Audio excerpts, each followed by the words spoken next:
we're always trying to prove ourselves right. Like, we're not really in a sense of like trying to prove people wrong.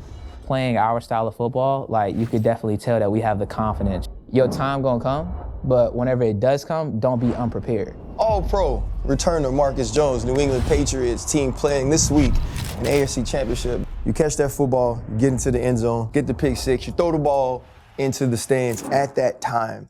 What are you feeling? A number of people had the Texans winning. There was a young man I'm sitting across from, Ryan Clark, that did not have y'all winning. Did you know that? Yeah, I did. Cardi B had y'all back, though.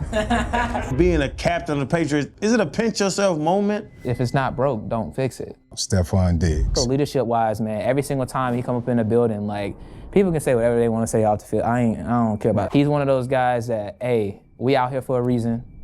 We only get so many opportunities. We were Saban and Belichick. Like, you do what your goddamn coach says. We want to know why. Nowadays, it's Look at they laugh. like, You see that? Like, why, man? Because I you think better ask me a goddamn question. Yeah. I would say we control the controllables. You know, at the end of the day, we all know that guy over there that calling plays, he gonna make sure that whoever's at quarterback is gonna be right. Hold up, limitless. Take a stomach, got pinning it. I fought the head to witness it. Got my people feeling militant. Way I'm feeling got me up. On the mission got me up. Knowing me, I got the key. Only vision I can trust. Limitless. Take a stomach, got pinning it. I fought the head to witness it. Got my people feeling militant. Hey, you know I like that. You know I. Take a seat, man. All-Pro return to Marcus Jones, New England Patriots team playing this week in the AFC Championship. This is Fred Taylor, this Channing Crowder, I'm Ryan Clark. Pivot fam, thank y'all for pivoting with us. I'm sure you know this because you're an extremely smart young man. First person in one season to have 2 pick sixes and a punt return for a touchdown in the same year since Philip Buchanan in 2003.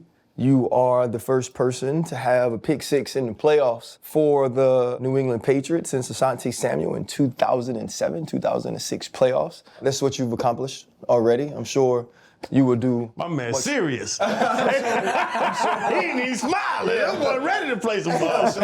I'm sure you would do much more, but that brings me back to Sunday and to that play. It's a divisional playoff game. I was in the stadium. It was rocking. You can see how excited the New England Patriots fans were to be back to where they expect to be every year now since Bill Belichick took over. Now Mike Vrabel. You catch that football, you get into the end zone, they pull your face mask, you get the pick six, you throw the ball into the stands. In that moment, at that time, what are you feeling inside that stadium? Yeah, I felt like it was a very pivotal moment in the game because first off, man, like as a DB, you know, getting scored on is something that we don't like to do. You know what I mean? So I took that to heart, and I knew, especially, you know, playing a game, bro, you're going to get another opportunity. So what are you going to do with that opportunity? So as soon as the play ended up happening, man, I got to give a kudos to my guy, KC, for definitely getting the pressure. And the ball was in the air, and I was like, I got to go up and get it. And then I always talked about it on defense. I was like, man, it's great to get the ball back to 10, but at the end of the day, like, we could put more points on the board. That's important as well. What about 10? What about Drake May in his second year? He's going to be a top 2 MVP finisher. We'll figure that out or find that out during Super Bowl week. How much has Drake May's improvement, his production, his leadership impressed you this season?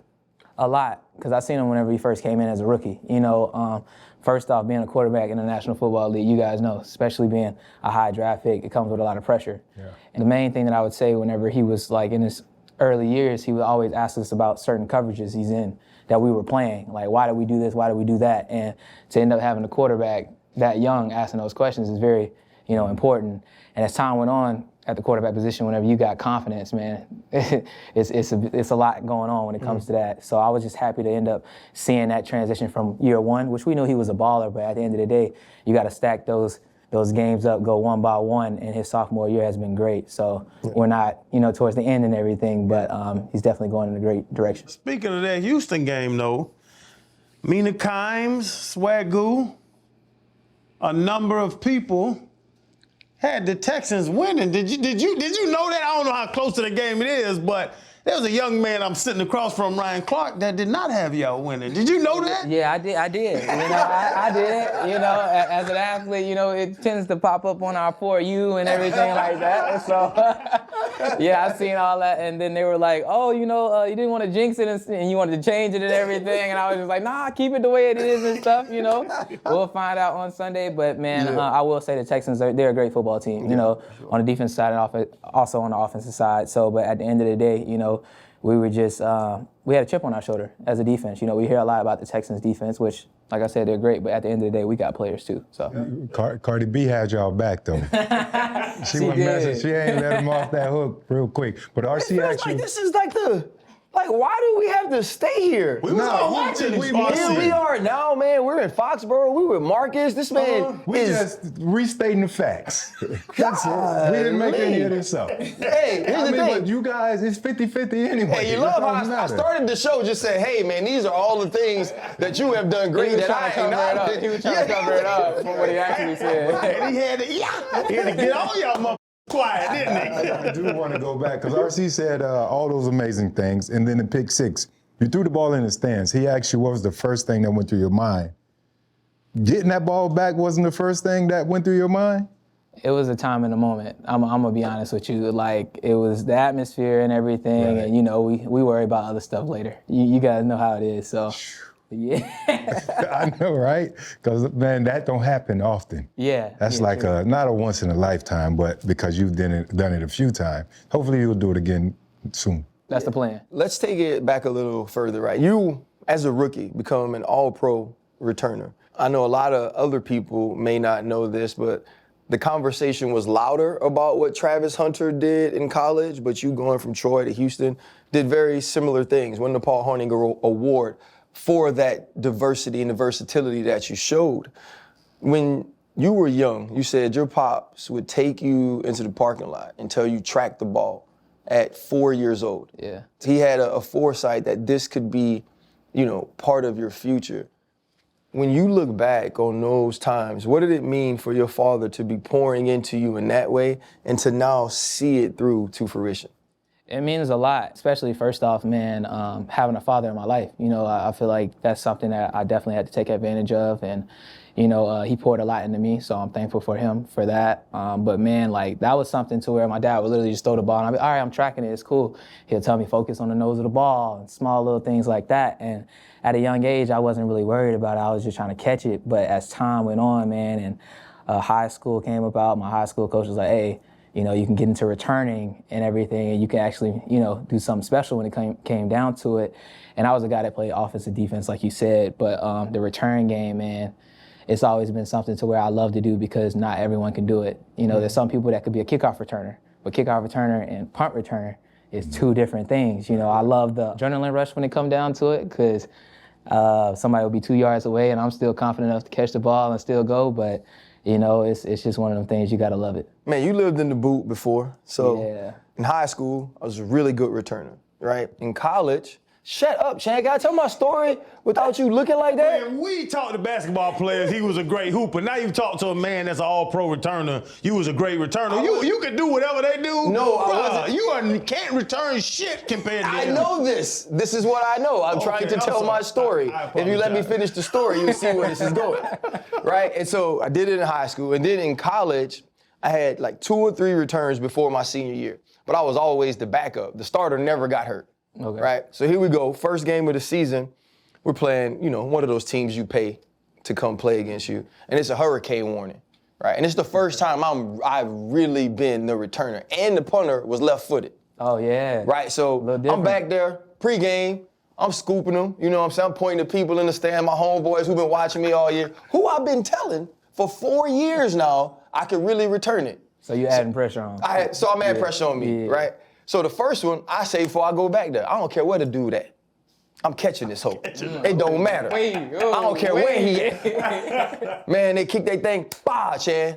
I'm back there waiting. As soon as I touch it, the dude hit me, ball just pop up in the air. Oh, my Right? goodness. So I say, okay, it's all good. It's all good. Next one, I say, okay, I'm gonna watch him this time. Right? I'm gonna watch him, but if he ain't close, I'm out of here. I'm going, because I think I'm gonna score a touchdown. It's me. Man, they kicked the next one, dog. I dropped that hoe, and he still hit me upside my head. So How many ops you getting? It take about one time, and then after that you gonna get some talk. y'all understand? I'm all SEC at this point. You know what I mean? At safety though. Okay. As, you know. Yeah, not returning. Hey, Nick Saban walk over to me. He didn't pull me. He goes, "Hey Ryan, is it okay if I put somebody else back there?" I said, "Hell yeah!" I say, "Hell yeah!" So I say all of that, man. To say when you talk about a guy 2 yards away from you and still having the wherewithal, the confidence to catch it and be able to do what you do, I have so much respect for that. You know, we were here against New York, you know, where you tightrope the sideline and scored another one, man. Just your ability to transition from being locked in at the slot corner, playing 80% of the snaps, to doing that, man. Truly just a lot of respect for what you've accomplished. That's why I was trying to go if you wouldn't have cut me off. He was sweet. The whole story was him getting toe up. I heard 2 fumbles. That's what I heard. I heard the same thing. But when did you know you could do it at this level? Because being all pro, that's saying I'm the best in the world at something, honestly. Yeah. But you wasn't in no big college. You talking about Troy and you it's not a big college. And then walking into this league with, you can name them, the Charles Woodsons, you talking about returners, I'm just thinking about returners, Dante Hall, like that's special. Mm-hmm. When did you know that you could be in the same sentence with those guys? I would say it was one of those situations to where I had to build confidence. You know, I would say my rookie year, like after my rookie year, whenever I started getting the sense of, you know, the hang time and you getting going against legit real punters every single week. Because, you know, whenever, like you said, like certain colleges, like I was getting rugby style punts all the time, and it's either you're gonna return it or you're not. Being able to do that, and then also being up here, you know, the weather is all over the place, so it might be spinning this way, but it's gonna blow this way. So after my rookie year, I would say that was the time where I was like, okay, cool, like I can do this at a high level and everything, but consistency is key. I can honestly say that. Talk about your journey, though. You know, even before getting here, Troy, Houston, you know, what sort of provoked the mindset to go from Troy to Houston? In high school, I wasn't highly recruited. I was born in Baton Rouge, Louisiana, and I moved around a lot because my dad was in the military. And eventually we stopped in Enterprise, Alabama. It was Fort Rucker, Alabama. That was the station that we were at. And then eventually moved a little bit outside Enterprise. But Enterprise High School, I want to say I probably had like 9 offers. My biggest one at the time was Tulane. Okay. Tulane was the biggest one. So Tulane and Troy was the ones that I was kind of looking at out of high school. I was committed to Purdue my junior year. I was, but then new coaches came in, and you know how that goes. So I didn't have a real legitimate offer from them anymore. But I went to Troy because I wanted to be a little closer to home, so that was cool. My parents got to come out there. It went good the first 2 years, and then we had a little coaching change, and then my coach went to West Virginia. So he was Neil Brown at the time, real good coach. And then I was like, man, I wanted to go ahead and hit the portal, but the portal wasn't a one-time transfer rule portal. It wasn't how it is now. Right. So either you had to get a waiver or you had to sit out. So I did 2017, 2018 at Troy, and then 2019 was the time where I was like, all right, I'm gonna go to Houston. So I was trying to pick between Westview and Houston.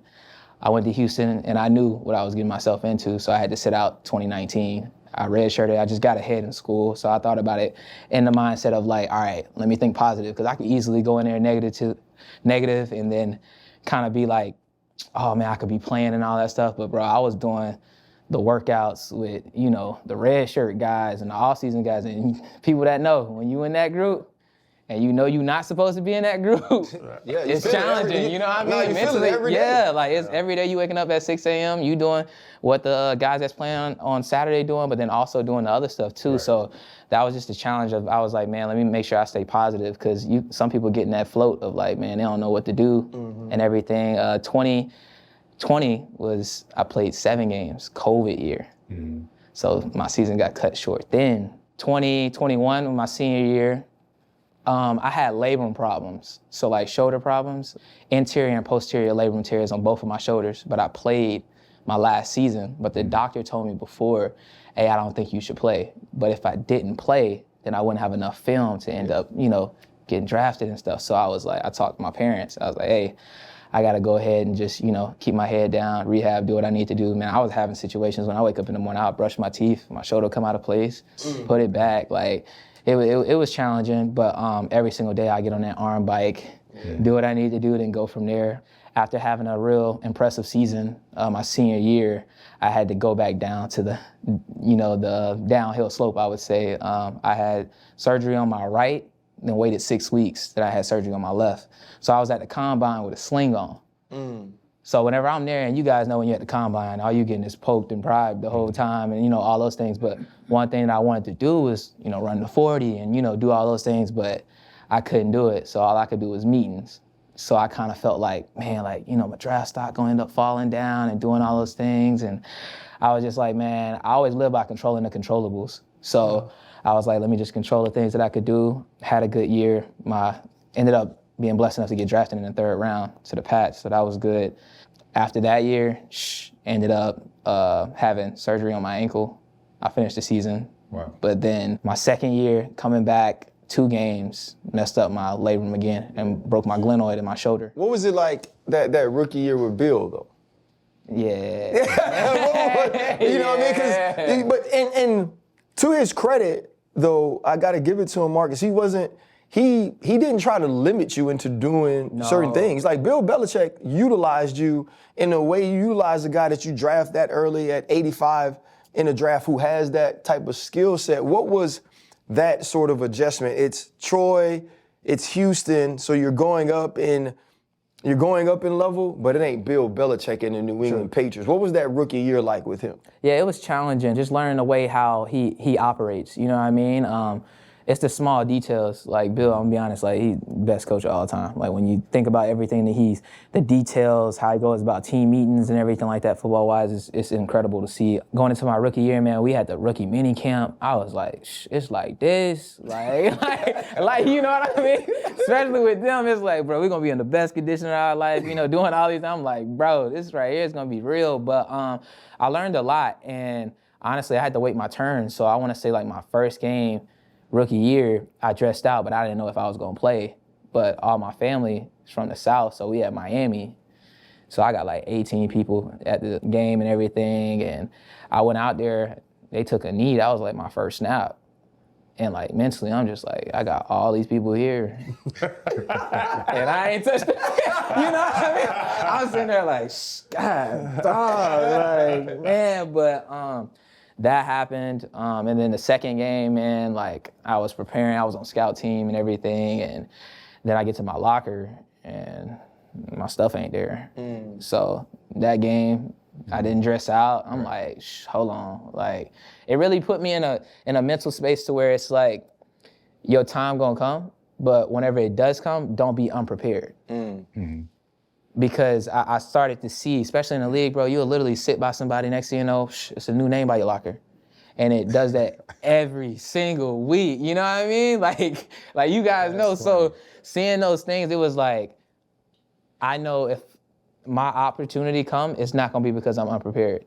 So I wanna say like my 3rd game, man, like special team coach said, hey, come by my office. I was like, all right, cool. Came there and he was like, hey, tell me about the kicker. I was like, all right, cool. So I told him about the kicker, boom, boom, boom. He said, all right, and this is Saturday. He said, all right, you'll be starting Sunday. Wow. Yeah, because you were prepared. If you wouldn't have had those answers, wow. Yeah, we were just talking earlier about the Patriots and being in the building, my cup of coffee I had up here, and everything you said about Bill is spot on, but preparation is the key. Yeah. Where he will walk down the hallway and you cross paths, he just throws something out of the blue. Tell me about the mic, number 58. You have to kind of recite, a report on him in order to make it to, or to get in his favor. But what I wanted to ask you though, because when I was here, they had the signs on the door as you enter and as you exit. Your coach, Mike Vrabel, he also had to go through those same sort of coaching philosophies that Bill presented. What are the similarities in Coach Vrabes and Bill? Yeah, I would say the attention to detail. That's the main thing. I know people might think that it's broad, but it's like, you got to be consistent. And the game, you love the game, but the game don't love you as much as you think it does. Like, that's just what it is. Like, Don't love you at all. It don't. So it's like how much you put into it and everything, that's what you're going to get out. Yeah. So, man, just talking about, taking advantage of every snap that you get. It might be to where you 15 yards away, and you might be like, oh, I ain't gonna get there. But you run, you might get the fumble recovery, or you might get a play. So it's just the consistency of just letting you know, like, take advantage of every opportunity that you get, because you can't go back in time. Okay. Yeah. My question about Vrabes would be, you guys kind of had this very strange transition. You have the greatest NFL coach of all time. And then you go to Gerard Mayo, and I'm going to say it, you ain't got to say it, who was set up to fail. When everybody on our side, sitting in our seats, was like, Mike Vrabel is the guy for that job. And you go through that transition, and now Vrabes is the coach. And, Freddie obviously mentioned the fact that Vrabes, he played under Bill Belichick too. So there is going to be some of that attention to detail. What I ain't never seen Bill Belichick do is jump into the scrum at the joint practices to make sure a fight is stopped, right? Or be involved. What are some of the things that Coach Vrabel does that's different than Bill based on the personality of being a player, where he can kind of connect with you guys too outside of the X's and O's and strategies? The big thing that you said was him as a player. He understands the grit and the determination between the white lines.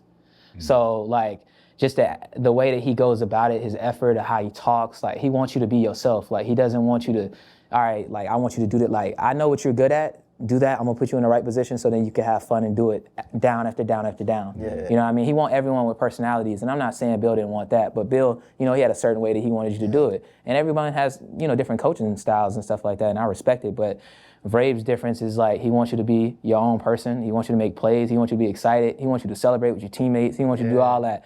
It was literally one play, I think Hawk caught a pick or something like that. Next thing you know, go that way. Celebrate to the camera that way. Those little small things. He comes to the sideline. He doing the celebrations with us and everything.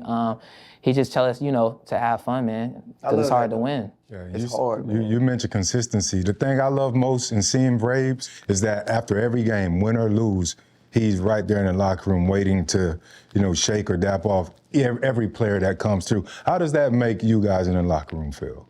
Man, it means a lot, because win or lose, like, he's on our side. You know what I mean? It wasn't just to where whenever we had wins, he's over there shaking everybody's hands. Whenever we got losses, like, hey, we in this together. We got to step up, get back how we need to, because we had a situation to where, we lost, 3 times. And, whenever we lost to the Bills, everyone was like, oh, like, how are you guys going to do this? We lost before, and we know how we did it. We got back on the streak and, go from there. So it was just, getting back to the basics.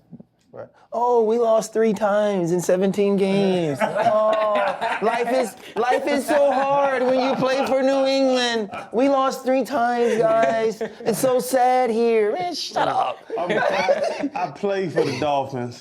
Got I ass wore out by Brady them. I thought it was gonna be a slump. Y'all jumped right back on top. I said, damn, what's going on? My thing with Vrabel, you kind of said it was the player approach.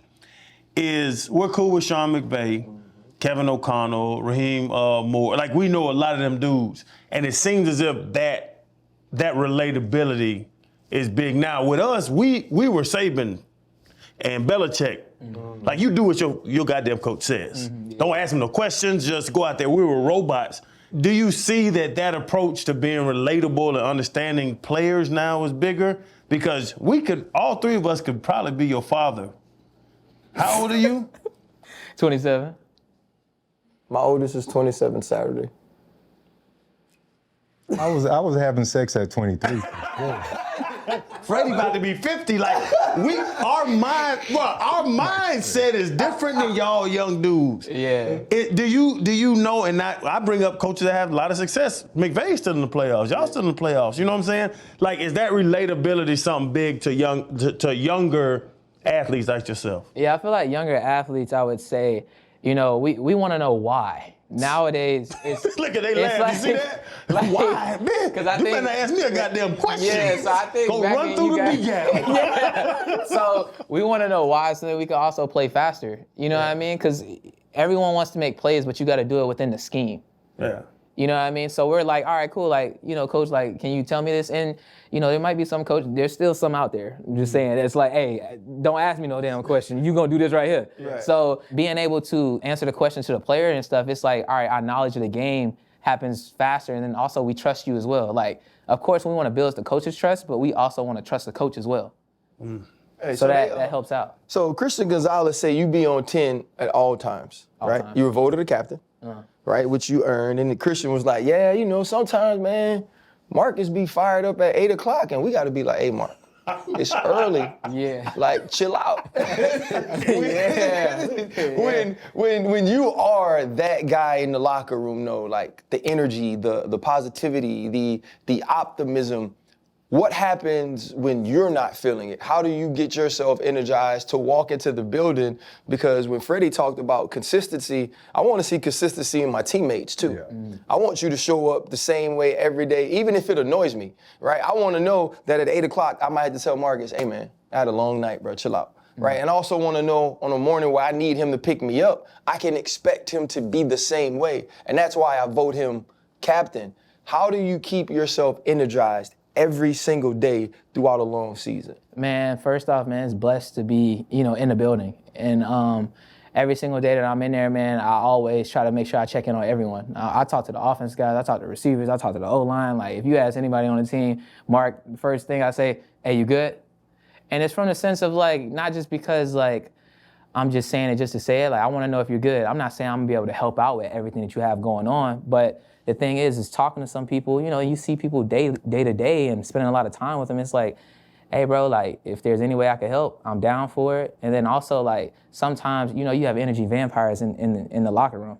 And it's like, Yes, they sir. might have certain things that's going on off the field, and then they bring it inside the building. Me, I kind of got that line of, like, knowing how to do that. And that took time, you know what I mean? Like, being able to take the things that you have outside and don't bring them into the building. And then whenever you get out of the building, then you do that. But it took a little minute from the sense of being in college and everything and stuff. But being able to differentiate that helps out a lot for sure. You said you want to know the why. That's a big difference in our generations. I think I got to start to ask why because I was the person that was telling other people why, right? Like I had to earn that. You know what I'm saying? You had to play long enough, do enough, give enough, sacrifice enough, produce enough. And now they were like, shoot, I know everybody looking at 25 whenever we send the call in anyway. He needs to know why. He needs to be able to tell Ike this or Troy this and those different things. The other thing for us was too, like we couldn't have no other interests. You know what I mean? It's like we played football. We don't care about your branding. I don't care if you like music. I don't care if you want to edit photography. You can't do none of those things. That is not who you are. You are an all-pro player, a productive player and captain and teammate in the locker room. And then you like music. When I was here, Michelle Beisner-Buck did a piece on you about the way you've now gotten into editing and videography and working with different schools. Where did the interest in all of these things come from? And how do you feel that helps you continue to develop as a person more so than even a player? Yeah, I feel as though that I'm always learning on a day-to-day basis. Like, I would say, like, I never feel like I know everything. And I've always known ball is, like, it's an avenue to get me into things that I want to do as well. I was always a guy that played different sports, so I never always had my eggs in one basket, so that kind of helped out. But whenever I'm not playing ball, I'm like, man, what else could I do? Like my dad, he had turntables and everything like that at the crib, MPCs and stuff. So seeing that, listening to a whole bunch of music and stuff, that got me into production. Ended up learning how to record myself and everything and stuff, and got into production when it came to that. Video and photography and stuff like that, my girlfriend, she told me about it, and I was like, man, like, all right, I'll go ahead and do this. And she was like, you can get a little camera. No, not me. I went straight to YouTube, got expensive camera, got into that, got into color grading, and she would be like my little guinea pig in a sense. And she was like, yeah, babe, like, film this, and I'll shoot it in log. And for the people that know, like, you gotta go in and color grade it. And if you have a whole bunch of clips that take a little minute. So she would be upset with me because I don't get it back in time. So I was like trying to get right, but then now she only wants me to film everything. So now it's like, oh yeah, babe, I did something with him or I did something with them. It don't look as good as how you do it, but I'm at work. So that's gonna have to wait. Like I can't do that. This work. I'm at the other work, like the real one, like the one that pay the bills. So I gotta do that one first. Then I'll come back to the house. But yeah, man, being able to have other interests, man, is fun for sure. You say other interests. I say distractions. I've And that's heard that what one too. the old school is just what. Yeah. Why are you filming this little squirrel running up the tree? Get in your goddamn playbook and learn if he gonna throw the out or the hitch. Like, For sure. wouldn't that be it? What would you say to people that would call your other interest and everything you say? They really call that distraction when we played. Yeah. Tighten up. And I understand that because at the end of the day, you do have something to do. But let's be honest, whatever you do mess up something, people are gonna find different ways other than what you're doing on the field to say that it's a distraction. Mm-hmm. That's the main thing with me. Like, it might be you might just do football and stay with football. So what's the distraction now? You don't give them something to You don't blame. give. It's like if you're handling your business, people not gonna say nothing. Yeah. But as soon as you mess up, they got something to say. But people are always gonna have something to say. Mm-hmm. So it's like, so it's like, That's real. It's like Check mark, at the end of the day, like you get to that 1%, and when you do get to that 1%, people want you to stay in your lane. And it's okay, but at the end of the day, like other people have other interests too. Like you're not just here just to do only one thing. Yeah. Because if you're only here to play football, whenever you're done, what people be around 30-some years old and everything, what you gonna do now? Yeah. When you 35 and stuff, you ain't gonna be able to play football no more. Yep. You gonna play semi-pro? Hey, that U40. What you gonna do? Them Yeah, boys be U40. out- I hey, them was boys be out there splitting each other that U40 now. That's what I'm saying. So like after that, you gotta find something else to do. He ain't returning punts on U40. I bet that joke gonna look fast though. Out there with them, boy, he'll look. Like, I'm listening to you. You seem extremely well adjusted, right? In the sense that we put you in sort of any atmosphere, and you understand what the environment needs and how do you ingratiate yourself into it, right? Whether it's football, you know, like with photography, working with the school, the different things you do, being able to do production. How much did being a military kid though, and having to move around a little bit help you develop some of those skills to be able to handle that? Discipline. My dad talked about it a lot.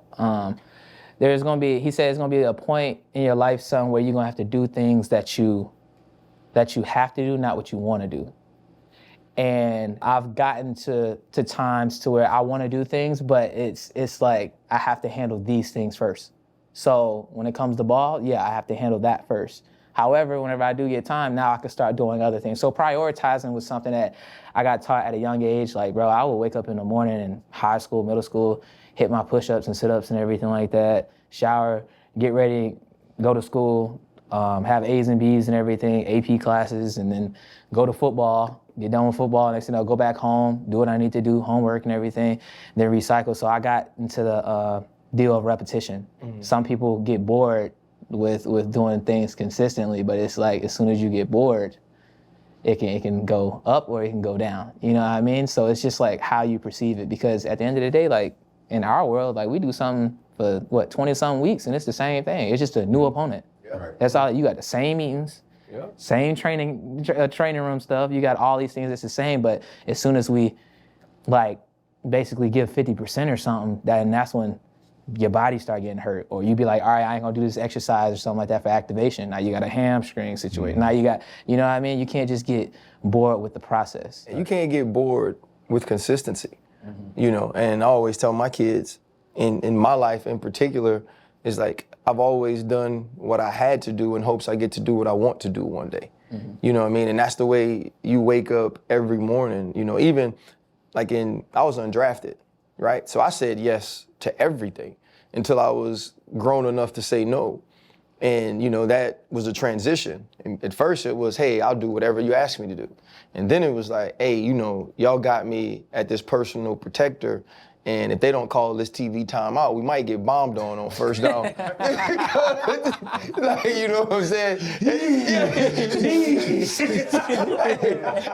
Hey, Troy used to be like, just go to the middle of the field. Just go to the middle of the field. But you know what I mean? Like you had to, like you got to work your way into that. And it was the same way in TV. You know what I mean? I was doing damn ESPN Deportes, and I don't speak no Spanish.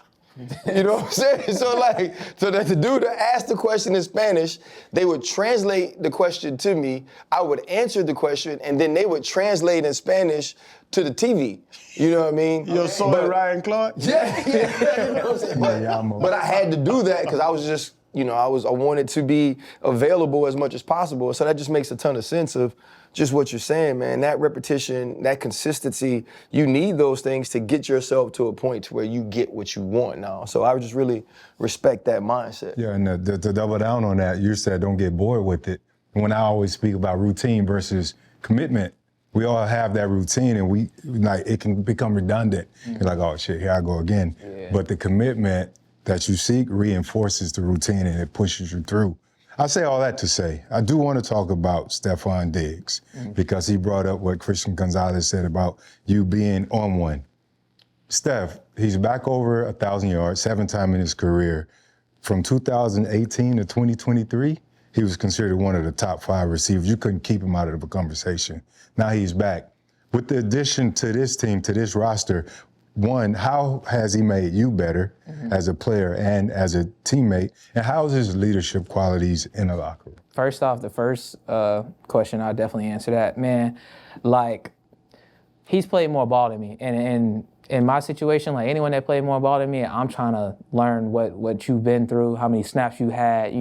You've played different defensive backs, all these things that may have worked for them and what you expose in certain situations and everything like that too. I think about those things. And when it comes down to it, whenever we're impressed, I wanted to know how he'll get off releases and, do you feel like quick release on this or, certain things like that. If I'm peer stepping, how are you thinking, so that he helped out with that a lot. And then also leadership-wise, man, every single time he come up in the building, people can say whatever they want to say off the field. I don't care about it. I'm talking about on the field. On the field, he's one of those guys that, hey, we out here for a reason. We only get so many opportunities. We don't know, you don't know how long you're going to get it back and everything. Because he went from, having a good season and then tearing his ACL. Yeah. And then, now he's back here and it's you could just tell in the way that he was going about things and treatment and all these things is he understood what happened with that situation and he don't want to go back there. When you hit certain points and you have surgeries or you feel like you was on a high and you get back low, I remember what that feeling was. And I know that not just for me, but I'm going to say it for everyone. Hey, we need to break this down on this. My leadership and me talking and everything, it means a lot. So he knows whenever it comes down to us as a team, and we respect him as, to the most high. So being able to have him a part of the locker room means a lot. He was one of the guys in Minnesota, along with Adam Thielen. Goes to Buffalo, he's the guy, right? You get to Houston, and there was all of these things being said about why he left Buffalo. And then every receiver you ask about Stefon Diggs in Houston thought he was an amazing leader. And when he gets to New England, there's obviously more conversation about who he is outside of the building. What has impressed you about the way Steph leaves any of that stuff outside the building and presents to you all as a leader? It's crazy because whenever you step up in a building, man, first off, it was new faces whenever we first got here. We had new coaches, we had new players, everything like that. And at the end of the day, he didn't have to, be a leader how he is. He could have been one of those guys to where he just come up in the building and come to work. Yeah. But he chose the situation of being able to be available, talking to everyone. On the sidelines, man, I know y'all probably see it during the games and stuff. People, he not acting. That's him at practice too. Yeah, we make a play, hey, you need to make that play. You know what I mean? Yeah. He was just crying last week, right? After the game? Oh, yeah. Because it means a lot for him, man. These opportunities and stuff, he's been in divisional games and in the playoffs and, came short. So being able to, have this opportunity right here, it means a lot for him, and I definitely understand it because there's certain people, they be in the league 10, 15 years and don't even touch the playoffs. Yeah. And that's whenever it comes to reality. I ain't gonna say no name. But, reality comes. They said. And you peeked over here too, man. Why you like this? Damn, he just did that. I didn't. I was just following where his finger was pointing. Yeah, I deleted it. Yeah, I played one. Ed Reed destroyed our ass. He had 3 picks or something crazy. Marcus, man, headed into this week, bro, y'all are in this extremely unique situation where it felt at some points this season you could be like, man, this team is ahead of schedule because the quarterback felt ahead of schedule. You guys lose a defensive coordinator to illness, right? And in steps somebody who's been phenomenal, especially down the stretch. You know, you're playing against the Houston Texans. People aren't talking about you. But this is 2 weeks in a row, bro. Very high draft picks at quarterback. Justin Herbert, only 3 points for the Chargers. C.J. Stroud, 4 interceptions in the first half. And it's like, you know, you were gearing up and thinking, okay, we win this game. We got Bo Nix and the Denver Broncos. And now it's Jarrett Stidham. You know, there's going to be little you know about what this offense looks like for Denver without Bo Nix. What's been some of the conversations as you prepare to this game to make sure that your sense of urgency is just as high as it would have been if Denver was at full strength? You know, us as a defense and just me as a person as well, I would say we control the controllables. You know, at the end of the day, we all know that guy over there that calling plays, Sean Payton, he gonna make sure that whoever's at quarterback is gonna be right. You know what I mean? So that's important to know. Yeah, we haven't seen, you know, Jarrett Stidham, you know, play in a minute and everything, but in the National Football League, if you give a quarterback time, he can dice up any defense. It don't matter what it is. So, you know, making sure that we dial into our details, man, and knowing our strengths, which is getting to the quarterback and everything, and knowing their strengths as well, is very important, bro. Yeah. So, just being a captain of the Patriots, you're talking about. Well, I'll go back because we're old. The Teddy Bruschi's, the Vrabel. You know what I'm saying? Like if I start going through it, I was there when Moss and Brady had the 50 touchdown, 28 year. Like just seeing that, and then being a captain of the Patriots. Is it a pinch yourself moment? I know you live in the now, and you seem like a living in the now guy. But do you ever sit back and think like, this is crazy? Yeah, whenever we were in the team meeting room, and then everybody, you know, had their little sheets and everything. And you know how like basically vote, and Vrabel said it and was like, man, I said, whoa, hold on. Because I'm a lead by example type of person. I'm not really vocal. I'm not really loud. Like, that's just not me. I'm one of those people, hey, bro, if you mess up, hey, like, whenever you see this, like, watch out for the safety doing this, the receiver might do it. You know, I'll do that one-on-one. But, you know, when you do it enough to a lot of people in the locker room, you start affecting way more than you think. So that was the moment where I was just like, okay, like a lot of guys, you know, respect what I have going on and stuff like that. And it means a lot because I had Devin and Slate my rookie year, you know, some real guys and stuff. And me and Dev would literally sit right by each other, and I'll ask them certain questions about certain things. So just being able to learn the knowledge, and then Slate as a person, man, is the utmost, and it don't make no sense, you know, like just how much knowledge we had up in the locker room. So being around those guys, you know, taught me a lot of how to, you know, live my daily life and also walk around in the facility. Yeah, and they gave you that sack too. We ain't gonna talk about it? Go ahead. No, I was gonna, bro, the one thing I did, we were talking about, you negotiate your own contract? Yeah. Was that a good idea? You tell me. I don't know. Worked out money-wise. You got a bunch of money, but I was there because Dante Culpepper, he was one of the first dudes. This is way back in the day. Pep, one of the first dudes to negotiate. Then Lamar went through it too. Yeah. Richard Sherman did it. Bobby Wagner's done it. Mm-hmm. And I just don't know. Like from a person that did it, I didn't. I had Joe Siegel. Like I sat and waited for the check to come. Yeah. But negotiating your own contract, do you think like was it advantageous to do that? I wanted to do it. I had an attorney, Vernon Brown, like that's my guy. Look over everything, make sure everything was good. But then the front office, man, I can honestly say like we went over everything. Like it wasn't to where they was trying to get over or anything. Like they were like, hey, this is this, and you know certain things. So we walked through week to week, and you know how negotiating goes and everything. It's week to week thing, but it was actually smooth to see the process of how it goes about and what people look for and what certain people put to the public isn't exactly how things really are. Because at the end of the day, like certain people just see numbers, and there's some agents out there, and I'm not saying all agents, but there's some agents that care more about the number, the big number, instead of looking at the situation of what the athlete can get. Yep.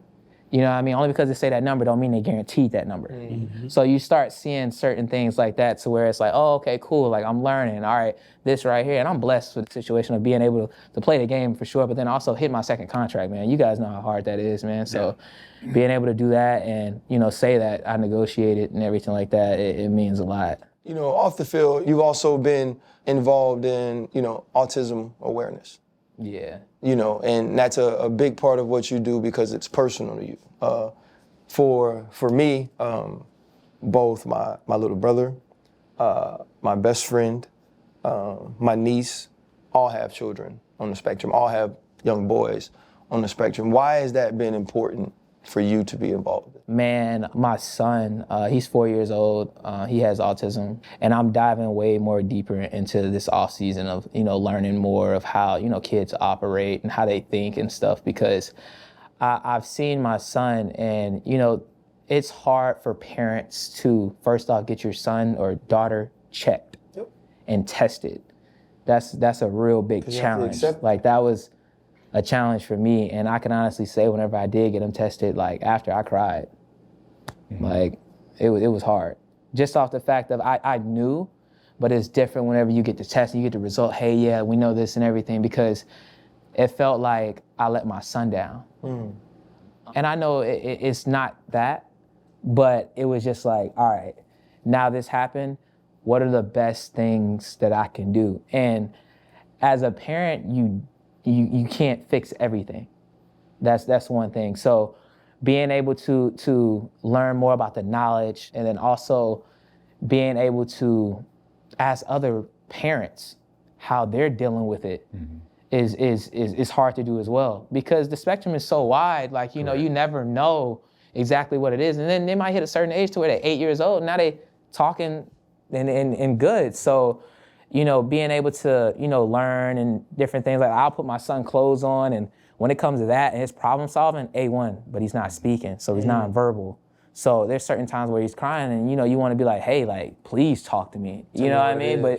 But you don't, you're not getting it, and it's patience. Like, whenever he drops something, I'm ready to pick it up 30 times. Like, that's just me. Like, I got all the patience in the world for him, and I just want to make sure, he's always well. But, once you learn more about it, which I said, like, I'll definitely do it in the off season and everything, and get more involved, especially up here in Boston, man. It's a lot of people, whenever it comes down to kids and everything out here, like, there's a lot of people that know a lot about that and everything, autism and stuff. How can we use our platform to help you with your message or whatever in your foundation and everything you're doing in that space? Yeah, so my foundation is Covered by Music Foundation. So that foundation is in the music side. When it comes to that, and then also like autism, and I'm trying to, learn more about, different nonprofits that people have going on, and how they also help kids and adults that have autism transform to the real world. You know what I mean? Like, there's also like homes and stuff now to where they help people that have autism transition to homes, and then also get jobs. So I want to learn a little bit more about that. And then Covered by Music Foundation, man, anything in the music scene, production, songwriting, recording. When it comes to that, man, I'm definitely trying to, basically spread out and learn more from the sense of knowledge when it comes to that, and build a connection with a whole bunch of people that have the same mindset as me, man. I heard you golf too. Yeah. What's your handicap like? 14. Shit. It's hard though, bro. It's hard, because 6-7 months out of the year, you know what I'm doing. And then it's cold as could be up here. Yeah. You seen RC swing? I have on Instagram. I have a question. And I did. Why all of slide a up sudden on did we story. come here and it's pile on RC Day? It's not pile on. You started it by talking about how great a returner you was. I was in That's high what school. started it. We're just trying to point out the type of athlete you are, because you're a bucket. I'll give you that. You can shoot. He always questions that. Bro, golf is so hard, dog. Especially when you swing that hard. Bro, all right, first off, let me definitely tell you. So I've been golfing since I was 4. My dad taught me at a young age. Cheating. So that's not cheating. Like, you get the same time that I get. Like, what? And more. Cheating? No. So being able to, like, it's discipline. So, like, what you basically telling me is that you're not that disciplined. Maybe not. Because that's what it is. Like, it's literally, all right, I'm going to go to the ball, and it's one shot at a time. Literally. I'm going to make sure my feet, my hands, and my eyes are in the same spot. And then you're going to swing the club. But when you swing the club, the ball go right, don't it? Yeah, it goes that way. Or I miss it. You miss it. Yeah, he don't even hit Yeah, the sometimes ball. I miss it. You miss the ball? Sometimes. Yeah. But you said sometimes, like, you, like, often. It's like, Yeah, because sometimes I don't often. play very often, but when I go, I normally miss it at one point in that day. What coach were we golfing with that time? And Coach Butts. we were golfing, and every time it was time for him to hit the ball, we would all hug each other behind the golf cart. You don't know where the ball going. That doesn't matter. See, RC was only good at hitting moving targets. No, I do that now. Receivers. And that's how hard he tried to hit the golf ball. Yeah, it's not. It's counterintuitive. Yeah, it is. Because, Totally what I will say is opposite. that if you want the ball to go up, you hit down. Let the club. Most people, you let the club do the work. Because most people want to hit the ball up. So, look, if you hit the ball down, it's going to go up. Honestly, I'm not sure why we're wasting Marcus's good time on an important week when I don't care about golf no way. I'm not sure why I'm getting all this tutelage coming in. Man, just, when you look at this Sunday's game, the AFC Championship, this felt like a right for the New England Patriots for 20 years. You know what I'm saying? That they were going to be playing this weekend and they were going to have the best quarterback in the world. They were going to have a great coach. They were going to have amazing defense. Hell, watching y'all, it's nostalgic. You know what I'm saying? It feels like what it used to be, but it's not. Yeah. Y'all don't get, Teddy Bruschi and Richard Seymour and Ty Law and, Adam Vinatieri. None of those people are playing on Sunday. It's going to be y'all. In your opinion, what is the thing that has to be a priority for the New England Patriots to walk out of Denver as the AFC champions? To keep it plain and simple, man, is cause turnovers on defense and then make sure we take care of the ball. Like that's the main thing. It's pretty simple when it comes down to it. Denver has a great defense at the end of the day, and they're really good at getting sacks and turning the ball over and everything, and we're a good defense as well. So it's just whoever takes care of the ball, will end up winning the game. That's just How much does it matter to you in a playoffs that 3 of the top 4 defenses are still left on each side? Yeah. Seattle, Denver, New England. And it was going to be like that no matter what because 2 of the top defenses played in this stadium this weekend. I remember in 2008, we were #1 defense in the NFL, and we felt like every week, even what the scoreboard said didn't matter to us, we wanted to go outplay that defense. We wanted to put more pressure. We wanted to turn the football over. We want to run and hit in a way that they didn't. How much does that matter to this New England defense, to y'all defense, that every week y'all go out and y'all show that y'all are the best in the world doing what you do? Yeah, it means a lot because we're always trying to prove ourselves right. Like, we're not really in a sense of trying to prove people wrong. Like, we're trying to prove ourselves right. We know that we want to be, statistically the #1 defense or, just causing turnovers and everything like that, putting the ball in the end zone. And whenever we're playing our style of football, you could definitely tell that we have the confidence, with everyone that's out there on the field. I would say D-line getting to the quarterback, stopping the run also.